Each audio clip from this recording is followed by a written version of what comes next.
ஓஹோ! இதுதான் விஷயமா? இதுக்கு தான் இந்த அளவுக்கு பொங்கலா? அப்படின்ற மாறி இருக்கு துருக்கியினுடைய அதிபர் எர்டோகனுடைய நிலைமை.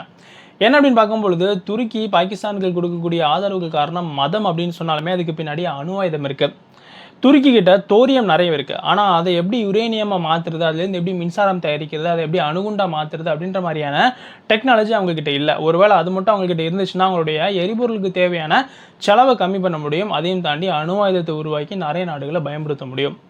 இந்த தோரியத்தை யுரேனியமா மாத்தி மின்சாரம் தயாரிக்கிறது, அதையும் தாண்டி அணுகுண்டு தயாரிக்கக்கூடிய டெக்னாலஜி நம்ம இந்தியா கிட்ட இருக்கு.